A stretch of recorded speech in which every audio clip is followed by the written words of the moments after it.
Hello again. I know it's going to be a minute before I come through, so I'll just be patient. For those of you rejoining me, thank you for joining me again. I'm going to ask one of you to just let me know if you're seeing and hearing me okay on the other end. I see me coming up now. So I will share.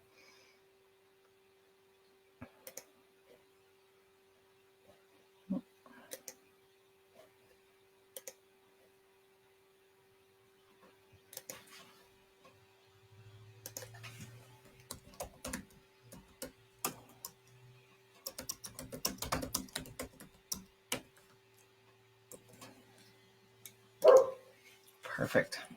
That's my big dog barking, probably at the Amazon guy upstairs. Be patient.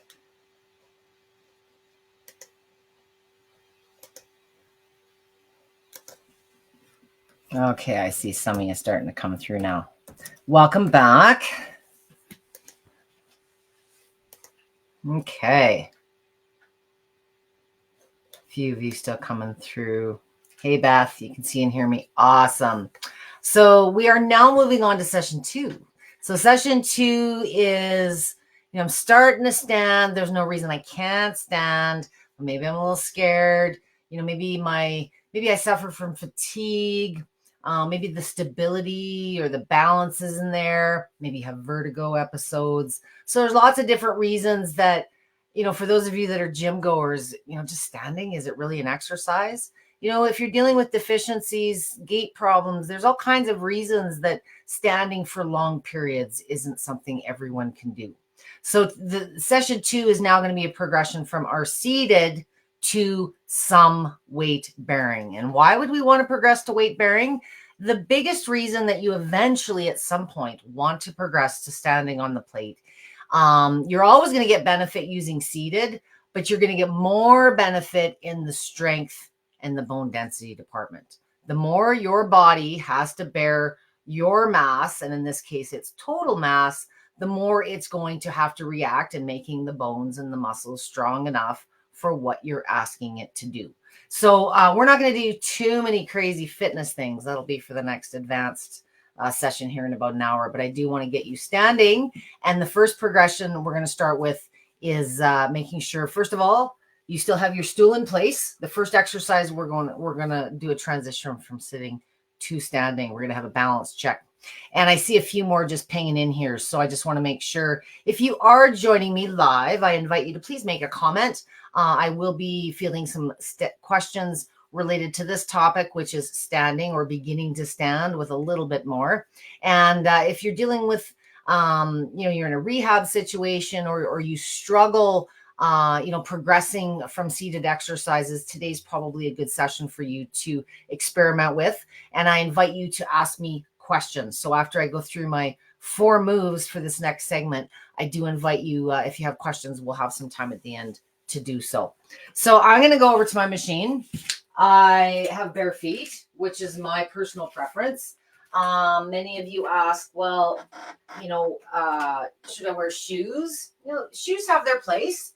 Sometimes you just want to move a little lymph and, relax your back a little bit perhaps. And, you're not doing a full workout. But ideally, I personally feel there is an additional advantage to going barefoot.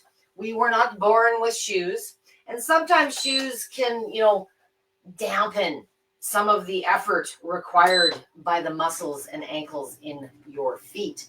So I do prefer you get to a place of, comfortable standing on it first. And then the shoes or no shoes, honestly, long-term, unless medically there's some reason you need to be wearing footwear, which is the case for some, it really develops into a comfort thing or how you are at the time thing. Same goes for compressions. Many of you ask about compression garments. If you're just starting out on a vibration plate and you've got major lymphatic issues and you're dealing with medical grade or other compressions for my diabetics as well, go as you are. So if you have been advised to wear compressions while you're being active, Same goes for the plate. And then once you get a little bit of comfort, week or two in and your body's a little assimilated to it, then I encourage you to experiment.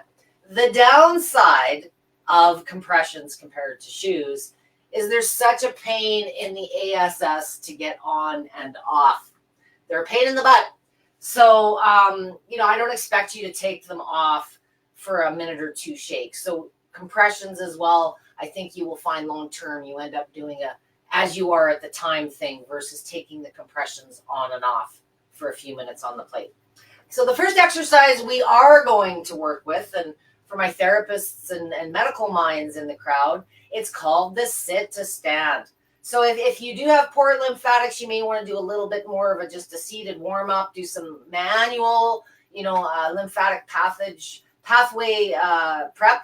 But if you are feeling stable enough and you are comfortable enough, there's two variations in how we're going to start today's next 4 moves. I would prefer in a dream world, if you're stable and feel comfortable, that you progress to that little move I taught you in this first session and slowly just stand up on the machine. And I think you'll find once you do this, it's not so scary. But if this is scary and you're like this when you're trying to stand up, you're not ready yet. So option 2, because we're going to end up in the same place, is I want you just stepping up onto the plate. We're going to be hip width apart. Our knees are slightly bent. I'm going to bring this back a bit so you can see me without that line in my mirror. Okay. The line in my mirror is kind of my personal posture check while I'm on camera. So those feet are hip width apart. As I discussed in the first session, this is not functional. We don't walk across the floor with our feet wider than our hips unless we're doing a purposeful exercise. So be naturally hip width apart. If at any time, any pose, any speed, this is scaring the heck out of you, you're always in control. Feet closer is less intense. Feet wider is more intense. So let's start naturally about hip width apart. And I would like you, as I did in the first session through all exercises, I want you coming up to a mid speed. So I'm on a waiver mini today. I have 99 speeds. So I think I do. I'm coming up to about the 40-50 range. If you go to Rumblex and you're working with 60 speeds, I want you coming up to the 20-30 range. The overall frequency in oscillating is very similar between, but your optional speed settings are different depending on what model. So when we're standing on the plate, we want to make sure, again, the posture is there. So that tailbone is slightly tilted backwards. If you're slouching, that tailbone is forward. So tilt that pelvis back slightly. The knees are slightly bent. Here's why. Can you hear? I can do the whole alphabet. Bend the knees. Natural shock absorbers kick in. So a lot of you that complain about the vertigo, the dizziness, I'm having eyeball and ear and throat issues. It's not the plate. It's you. Bend the knees. I beg you, bend the knees. By standing tall and locking your legs and subjecting yourself to this horrible experience, you're not making up for lost time. Okay? Functionally, comfortably, hip width apart, knees are slightly bent, and we're going to take the variation of the seated posture exercises we did seated on the plate so you can see better. We're going to do some pelvic tilts. So now that we feel comfortable, we don't feel like, the balance isn't there, we're going to tilt, clench that butt cheek, tilt the bum, tailbone forward, exhale.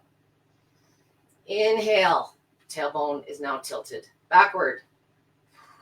Inhale. So for those of you that have done pelvic tilts before, you just time it with your breathing. The reason we want to get the pelvic tilt action going on is, that the more we can improve the range of motion in those hips, that low back. Many of us just spend too much time sitting. It's going to improve when we get to this kind of stuff because your range of motion is increasing. Okay? And the better your range of motion, the more you're going to function better throughout your day. So If you lack stability, if you can't bend down very far on the ground, a lot of these things are related to poor flexibility in the hips, the low back, the ankles, and the knees. So you don't have to do a lot of effort just yet. And the whole time while you're standing here doing these pelvic tilts, you're improving your balance, you're improving your proprioception, you're boosting your circulation and your lymph, okay? There's a million reasons why weight bearing is going to bring you a lot more benefit than seated, but do what you can or do a combination of the two. So that's exercise 2. So the first exercise is just a simple pelvic tilt. And what I'd like to do now is we did some marching in the seated video. We're going to do the same thing standing, but I'm going to give you 2 options. So option 1 is we're starting on the floor and we're stepping up. And we're going to swing our arms because it feels like we should. And we're going to get more benefit if we do. And whatever pace you feel comfortable with is you. I have some people that think, well, this is just too easy. I need more. But believe it or not, I've got some people that something like this, it's scary as heck. So if that is scaring you, and it's not that you can't march, it's the stepping off this moving surface behind you.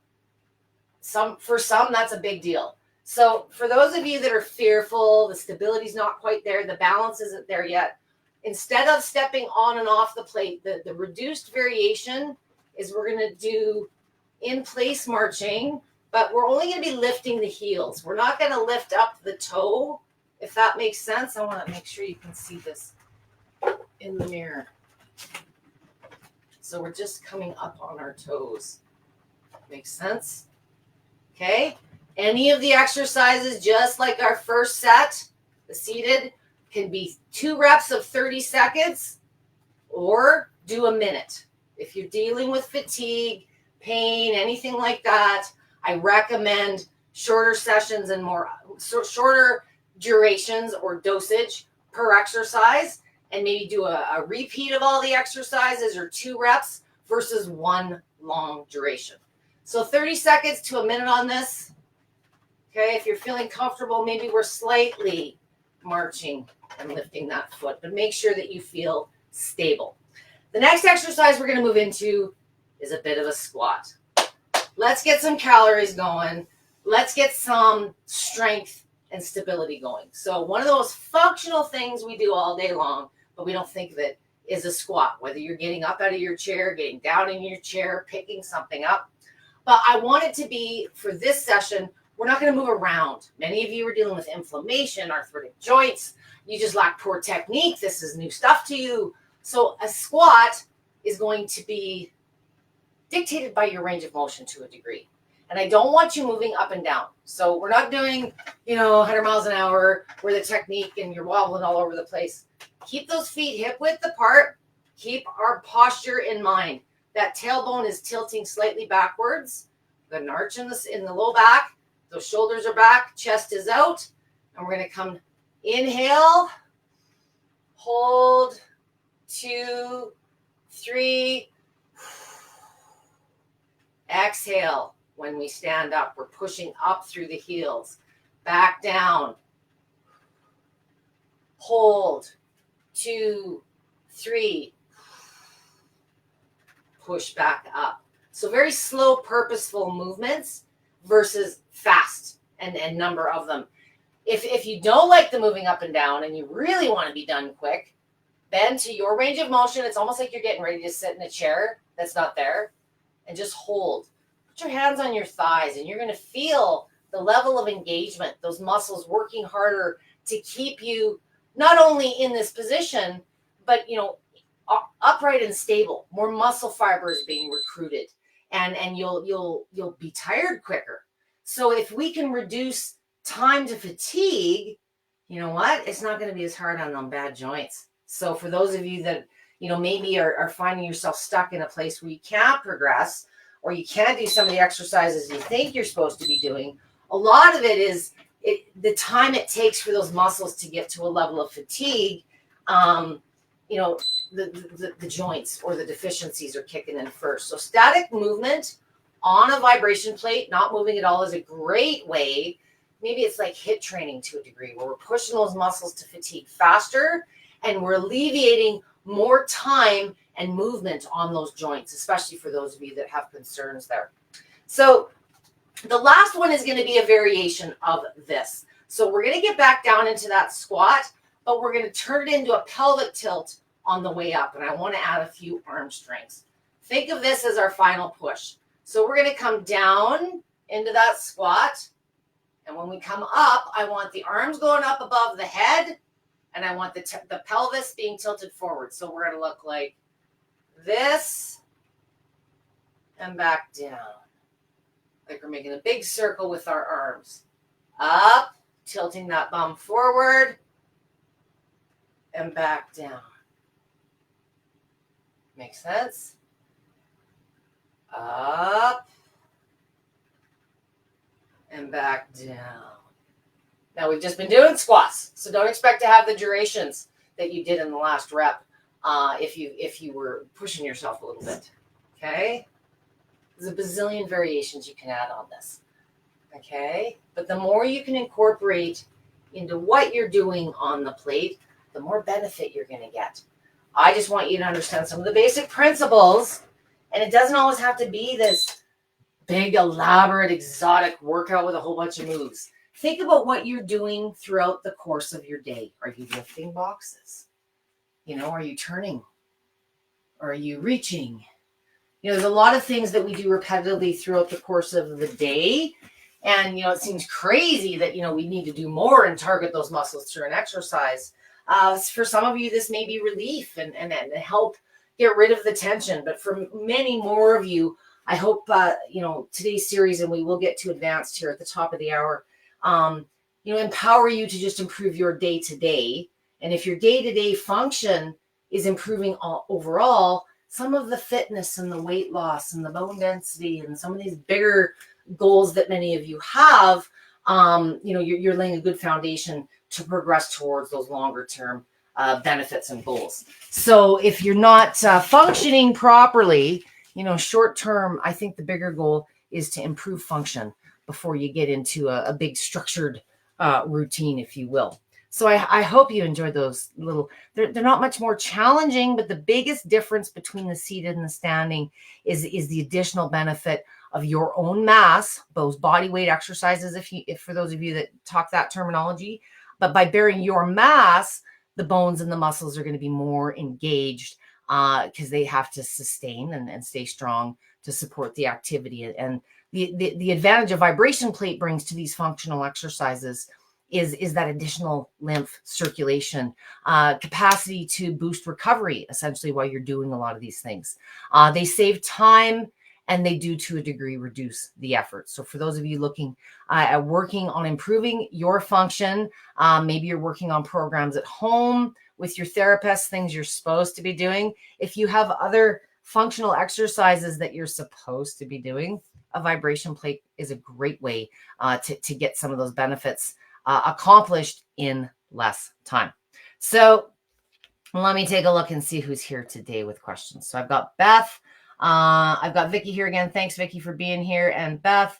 Hello, Shawnee Jones. And I know I'm going to screw up your last name, so I won't even try. I need a mat for my waiver. Where did you get yours? Actually, I don't have a mat on any of my plates right now.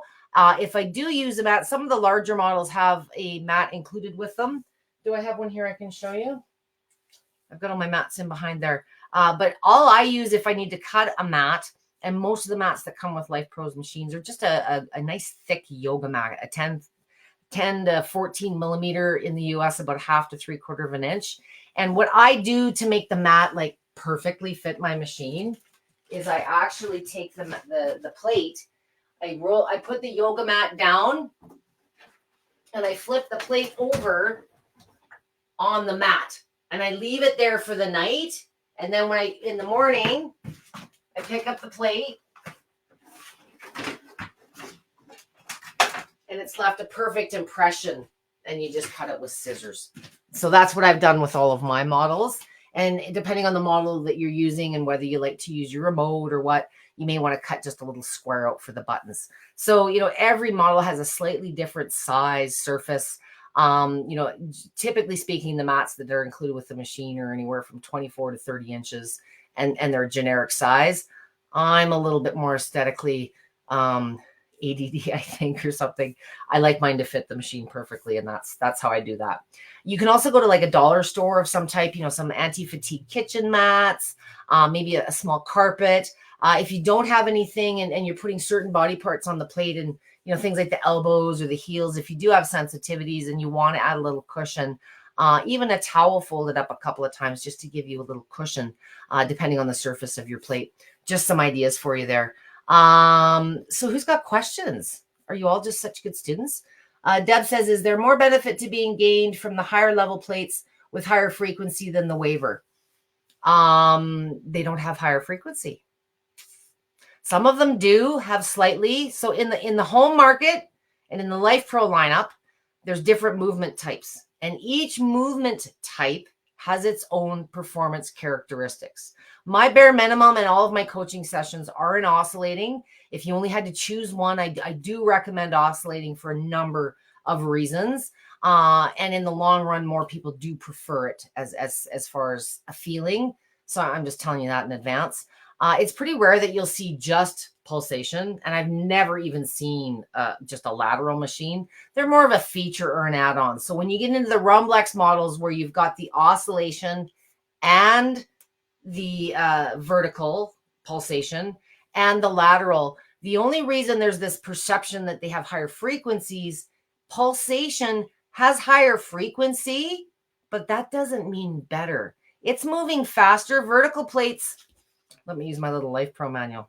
So oscillating is like this. And whether you're in the waiver, the mini, the Rumblexes have a little bit more frequency in oscillating, maybe 15 hertz.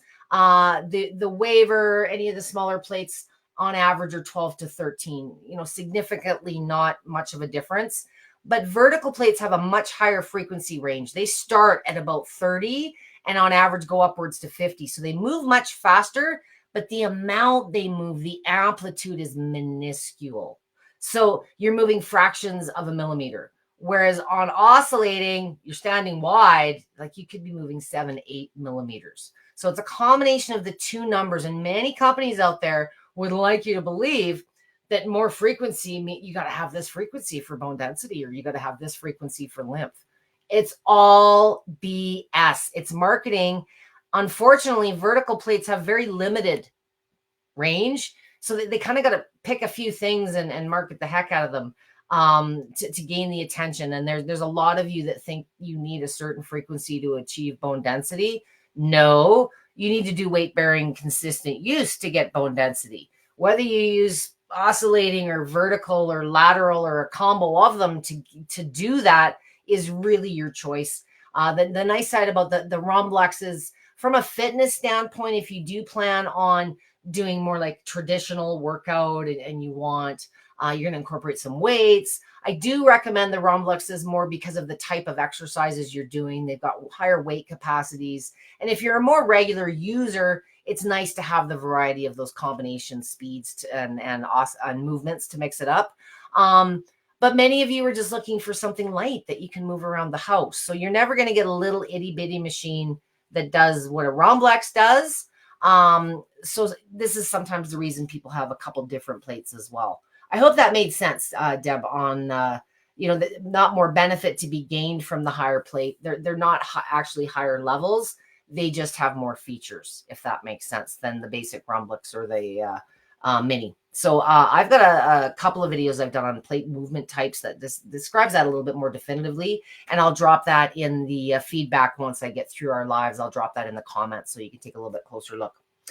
Deb says, replying to Deb, thanks, Deb Pelche. Appreciate the clarification. And started on the waiver and use it twice a week. Good to know on the Rumblex. Oh, so you have a machine now. I wasn't sure if you're just deciding.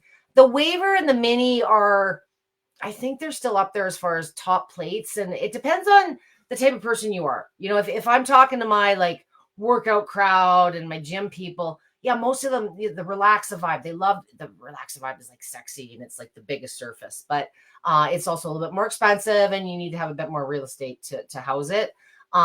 It's more what I call functional furniture.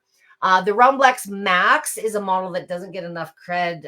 It's the smallest of all the Rumblexes, just slightly, but it's also about $100 cheaper than the Plus, which is my normal recommendation.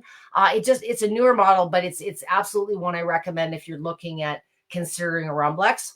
But when you get into the Rumblex, the combo models, each motor or each movement requires its own motor and housing. So the reason they also tend to be bigger and heavier is the more movements you have, the more components, the more motors, the bigger and heavier it's going to be. So companies out there that think they know what they're talking about outside of Lifepro that say things like, oh, well, we've got 2 motors, so we're better. Well, it's not better. One is for this movement and one is for that movement, right? You know, if you're just looking at a singular moving plate, you should only have 1 motor because that's all that's required. So sometimes it's a budget or a cost thing. So all of my sessions are structured in a way that doesn't matter what model you have, you should be able to follow along with my guidance. All of my sessions are in oscillating because I feel it is not only superior in the benefits it gives you short-term, things like balance. And, you know, if you're unstable and your lymph's all backed up, then, you know, you're not going to want to exercise. But there's some really short-term advantages that it offers. And what starts as a disadvantage, you know, the understanding the foot thing, you control it, in the long run becomes the biggest advantage with oscillating. And scientifically, it's referred to as variable amplitude on the fly. Meaning you can change it at any time depending on your level of comfort. So the biggest value with oscillating for my clinicians, my researchers, my docs out there is it does present the least amount of resonance in the torso and above. For those of you dealing with head sensitivities, dental work, ear, eye work, that slight rocking motion versus vertical movement minimizes by at least 80 or 90% the resonance towards the head. Controlling the feet and just relaxing, not resisting the plate is kind of how you mitigate the other 10. I hope that makes sense. And I love the name. Deb's great. And I'm going to be doing some more fitness oriented type stuff here at the 3rd session on the top of the hour. But, you know, there's really no playbook of the best functional exercises. What I suggest for those of you that are looking to regain function, get back to a stronger, you know, perhaps healthier version of yourself. Maybe you've had an injury or something has set you back in the form of a diagnosis or even maybe an accident. You know, sometimes the mistake that we make when we start getting active again is we pick up where we left off, you know, thinking that I haven't exercised in 20 years, but I used to go to the gym all the time. Please don't start where you left off 20 years ago. Be conservative. I would almost rather you guys be a little disappointed that, you know, we didn't do enough today versus I'm never going back to one of Deb's sessions because it killed me. So conservative, especially if you're dealing with anything symptom, chronic, you know, if you're doing self-care, in addition to the self-care we all should already be doing for our physical and mental health. And if you're dealing with lymphatic, heart issues, you know, keeping sessions brief and doing more of them is a great way to not only keep the lymph moving, but it's a great way to give you that energy burst. Many of you dealing with cardiac related issues, lymphatic issues, you're tired all the time. You lack the energy. The sleep is poor. So, you know, using the machine multiple times throughout the day for a couple of minutes is a great way to start incorporating more standing, more weight bearing. But it doesn't drain the energy that you do have. I want to make sure that, you know, as we improve your function, you've also got the energy to enjoy the things that you enjoy doing. So a couple brief moments is a better way to boost the energy, reduce those pain issues, the swelling, and use it more often as symptoms present. I hope that makes sense. Well, you guys are all smart. I think you know exactly what you need to be doing here. If you do plan on joining me for the 3rd session, it is also going to be 4 exercises. It's going to be a variation of a theme similar to what we just did now, but a little more challenging. And they will all be standing exercises. All of these sessions will be recorded and on Lifepro's Facebook page for the next 30 days. Then you'll find them on YouTube. For those of you watching on a recorded basis, if you do have questions, please tag me here in the comments at Debby with a Y. For sure, that way I'll get a notification and I'll get back to you. For those of you joining me live, I appreciate you guys being here for me. It supports me. It's really deflating coming in and doing the live when there's no people there, but I got to do the live anyway. So thank you for being here and engaging with me. Sometimes after the fact, things come to mind. So feel free, to post those questions too. I see Susan here has a question. And Susan is asking, is it going to have, husband's going to have a total knee replacement? How soon after the replacement can he use? And what are the benefits he will get? I will have the Lifepro waiver. I asked doctor, but he really wasn't knowledgeable. So it's kind of like talking to your insurance company about a vibration plate.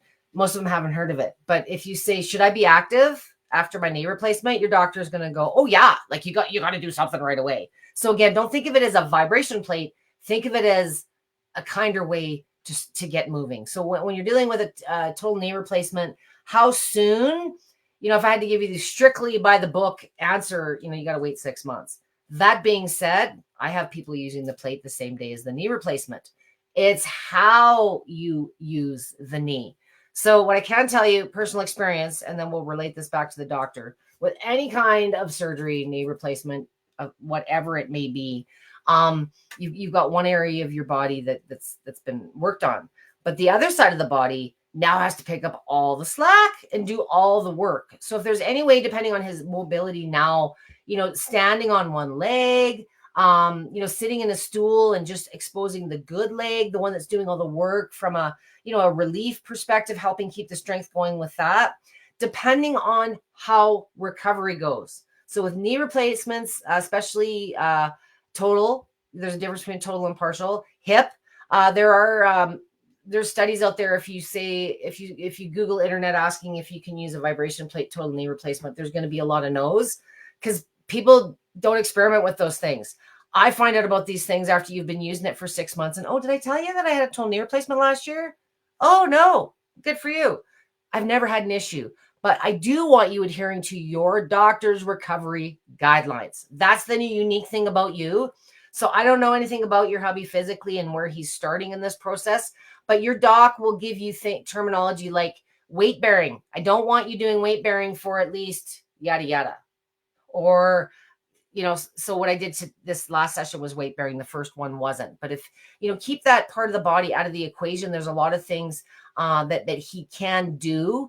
And you're probably if you are going to see a therapist or you're going for any rehab at all, they'll probably give you a list of exercises that you're supposed to be doing at home regularly, supposed to being the operative word. So, there's lots of ways we can translate those to the vibration plate. It's just a tool that makes the exercises more effective in less time. So he's going to have some sitting in his future. There's lots of ways we can get creative. And of course, Lifepro's got all kinds of other, there's other things he can use between the red light, infrared, not sure what you may have around the home, but it's really hard for me to offer you a definitive line in the sand. It really depends on the body that went in for the surgery and how the recovery is doing. What I do invite you though, Susan, is, I don't know when he's going, but do as much as he possibly can before he goes. It's just going to better prepare him for the surgery and make the recovery easier. The biggest mistake I see with people, you got a surgery situation. So I'm going to wait till after to use the plate. But then you've got all this new stuff to go through, the itchiness, there's things that you go through as a new user, and using a plate with experience post-surgery versus using a plate never having tried one at all. Even my guidance is different. So if you've used a plate and you've got a little bit of a clue about how it works, how you feel, you're going to be in a better situation and more confident using it in a recovery situation than if you are just starting post-surgery. So even if he's just seated in a stool and get a little circulation and lymph going in those feet, get him used to the feeling, get him used to the itchiness that some people experience. And if we can improve the flow and the circulation even a little bit before he gets going, he's just going to be better off in that recovery. And I have a protocol for pediatric users for a spinal surgery that is completed at the St. Louis Children's Hospital. And Susan, get this. If they have been working with me prior to this spinal surgery, they can resume using the plate within 2 months of the surgery. If they have not been using a vibration plate with my guidance prior to the surgery, we wait 3 months. So even my top neurodocs at St. Louis, they're so wonderfully open-minded and embrace this technology wholeheartedly. But if there's someone that has experience using even they have clinically recognized in their own little bubble that the body's more prepared, and this is what you should be using for recovery. Whereas if you weren't using it prior, you got this newbie stuff to go through. I prefer to wait 90 days. So 90 days is my general major surgery thing. Not saying that's necessarily when he can resume full weight bearing activity or start, but maybe check in with me more realistically if you want to along the way, 2-3 months in, if you've got questions, he's feeling better, he's recovering, he's doing the things he should be, he may be ready sooner. I am not here to make that decision for you, but I am here to help inform you so you can make a decision as a family with your doctor. I hope that makes sense. I often develop itchy skin when using my plate. Yep. You're not using it often enough, Francis. Itchiness is a very common reaction. Things get moving. You've got circulation, you've got lymphatic movement, and there's detoxification. There's scar tissue. There's all kinds of things going on. So if you're just starting out and the itchiness was like really bad, some people don't experience it at all. Some do, but it feels like a bit of a pins and needles, like your legs and your toes have fallen asleep. But if it's extreme, one of three things. If it's extreme, you probably went full time with wide feet. You don't need to. Please watch some of my getting started information. Nobody's going to make up for lost time of not doing anything for the last 10, 15 years. So if you think going max time with wide feet and just the machine's going to do all the work for you, your side effects or your side benefits may be increased. So the itchiness might be worse if you've overdone it. But if it's really, really extreme, point 2, you're breaking out in hives, you're flushing, you're swelling, you may have a condition called MCAS, which is mast cell activation syndrome. For those of you joining me from my groups, you know about it. I think I have probably inadvertently diagnosed more of this than any other condition because a lot of people don't know they have it until you are overactive. Whether that's a therapy, whether that's going to the gym, vibration plates increase the effectiveness of what you do on them. So the effects are just going to happen a little sooner. Severe itchiness, mast cell activation syndrome, your body in response to movement, some certain therapies, pre-releases histamines. So, if you're taking steps now and you have this condition, maybe you're taking an antihistamine. There's different approaches if you are dealing with this. If you're unaware or curious, please have that discussion with your doctor about whether you have the condition and the best ways for you to possibly mitigate it. But it's not so much a vibration plate thing. It's an increase in activity thing. Again, just happens quicker on the plate. And if you're highly toxic, sometimes it can be a little bit more prominent, if that makes sense. A lot of times, Francis, if you've got stagnant or sluggish lymph, it may even be worse in certain areas. But know that it is common. You're not stuck with it. Reduce your time, reduce your intensity. It will dissipate typically after a week or two with regular use. So my little smart ass comment, my apologies at the beginning, was when you're not using it enough, if you have this experience and no one explains it to you, you tend to be spooked and you stop using it. Then you use it again and it happens. Then you use it again and it happens. If you consistently stick with it and, even if it's just 3 minutes, a couple times a day, you'll notice in about a week or two, you're probably not feeling it at all. If you take a big extended break, to my regular users, if you had the itch and then you took a holiday and you come back and use the machine, or you try it, exposing a new body part, doing something different, and the itch returns, same thing. It'll come back if you take a big hiatus. So completely normal. Don't be freaked out about it. Great question. Thank you for asking that, Francis. Susan says, thank you much for responding to my question about my husband's surgery. I use the plate every day and love it. Okay, awesome. So if you've got experience, you're going to know from a comment, should he be doing this? Shouldn't be doing this. The line in the sand for any kind of surgery is, and your doctor is going to drive this, not me, is should I be bearing weight or shouldn't I? From then, it's just a matter of, well, what kind of weight bearing stuff or non-weight bearing stuff do I want to do? But you've got to adhere to that. And, honest to God, my best knee replacement story ever. I had a guy, he was super fit, super fit to begin with. And he had 2 knee replacements 4 weeks apart. And I was his coach long time before using the plate. But by the amount of work he did on that bad knee, he'd been using it probably 10 years. He wasn't phoning me to ask permission. he was, phoning to brag more than anything. But by the time they got the second knee done, he got a little more confident, and I want to get back on my plate. It expedited the recovery of the second knee to the point where I guess I should have said he was conservative when he had the first one done, because he wasn't, he was fearful, but he started feeling like crap because he wasn't using this machine. So when he got the second knee done and resumed what he would normally be doing on his plate conservatively, there was very little difference. His therapist could not, he said, if I wasn't the one that was involved in this, they wouldn't have known that the knees were 4 weeks apart. That's how effective it picked up the recovery when he started incorporating his vibration plate. And there was other things that he was doing.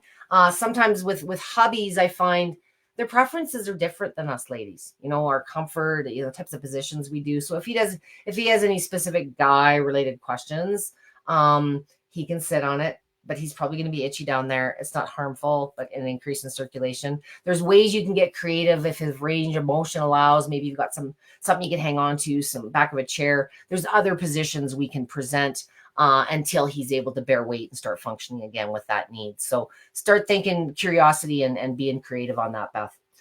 Susan says, thank you again for responding. I did that. Who else have I missed? I thought I missed somebody here. I guess not.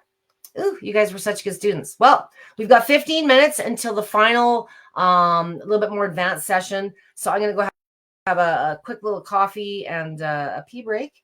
And I will be back here of the hour. If you think of something after the fact that I talked over or you didn't think about until you had a bit of time to process, I will ask that questions for this session stay in this session. So if you have a question related to this session, comment here even after the recording is up, and I'll come back and I'll answer questions for the benefit of everyone. For the first session, if you have seated use related questions, please try and post your questions in there. And then for the upcoming session, for the advanced, we'll keep the questions related to the exercises I'm doing there. And I look forward to beating you up in about 15 minutes. See you guys shortly.